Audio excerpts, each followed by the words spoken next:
Uno de los hechos más relevantes que tienen que ver con el siglo XX es la incorporación de la mujer al mundo laboral.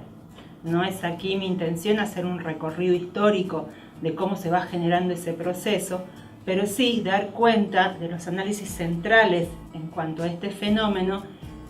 algunos conceptos claves y las tareas pendientes y las cuentas pendientes que tenemos desde las políticas públicas a ese respecto. En general, cuando hablamos de la mujer y el trabajo, podemos englobar los diferentes análisis en dos grandes visiones o perspectivas. Una que engloba una visión feminista, en donde plantea y deja en evidencias la división que hay, la división sexual del trabajo, es decir, un espacio diferenciado para varones y mujeres en cómo acceder al mundo laboral. Otra visión que viene más bien de los ámbitos económicos hace relevancia y pone eje en lo que tiene que ver con el empleo y el acceso de la mujer a ese empleo, a un análisis de los derechos laborales,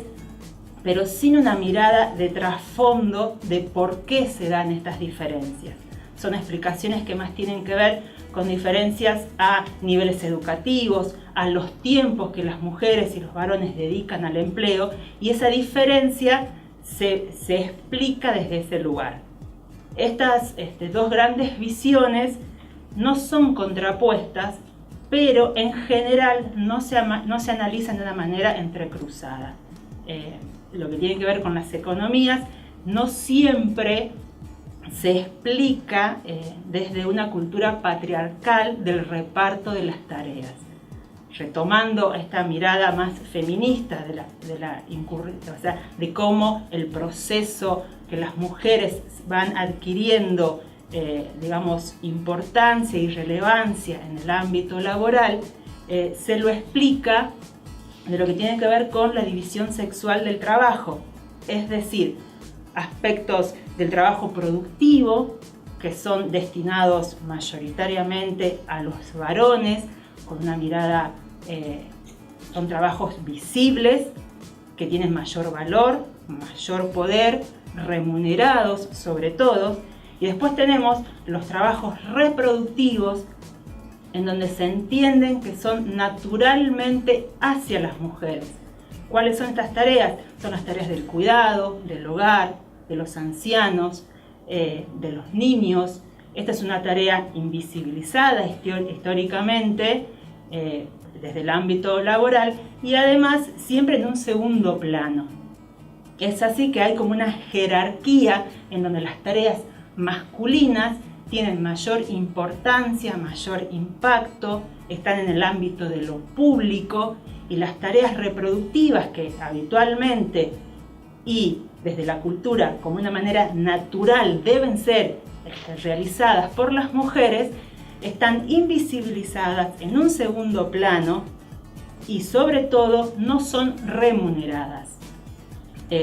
Si pasamos ya a la visión que viene más desde el mundo empresarial o económico, lo que se analiza tiene que ver con los derechos laborales, las remuneraciones de las empleadas,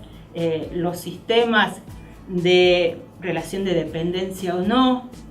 tienen que ver con situaciones de la búsqueda de equidad,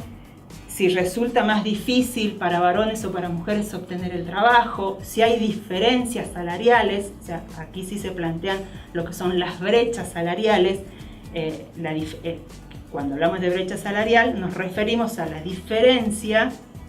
de haberes entre varones y mujeres ante una misma tarea. Pero esta explicación de la diferencia no tiene sustento en toda una mirada de la cultura patriarcal que ha hecho históricamente que las mujeres se dediquen más a las tareas reproductivas y tengan poco tiempo para las productivas, sino dan explicaciones que tienen que ver con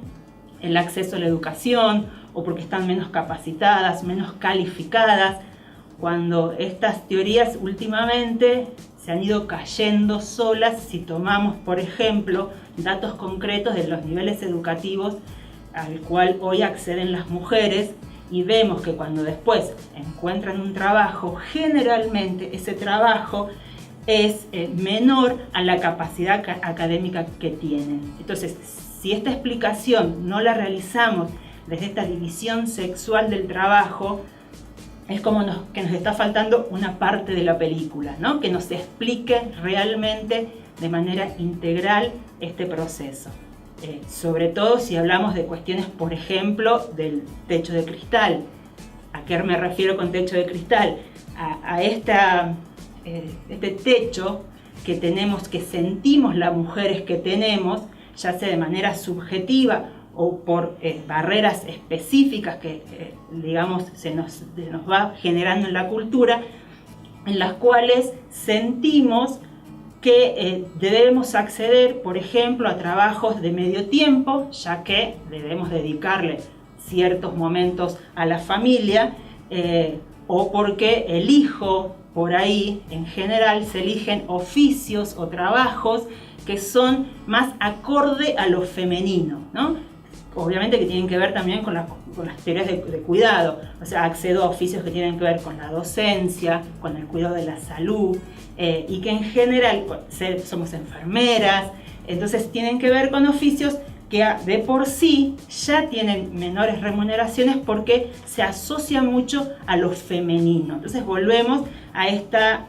distinción y diferencia que se hace entre los trabajos productivos masculinos y los trabajos reproductivos femeninos. Si no tenemos a la vista todo este paneo que nos da una mirada diferente y nos explica el problema desde otro lugar, las políticas públicas que se generen no van a realmente tener un efecto y un impacto en la equidad real de las mujeres y los varones a la búsqueda del empleo. Por ejemplo, podemos generar cupos laborales, pero si a la par no se trabaja realmente con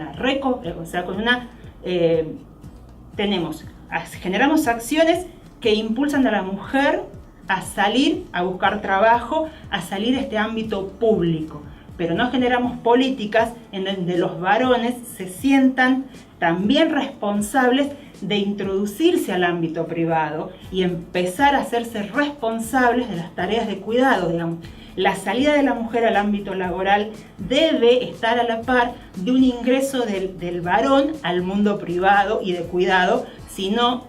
las acciones que se realicen desde la política pública no van a tener un verdadero impacto.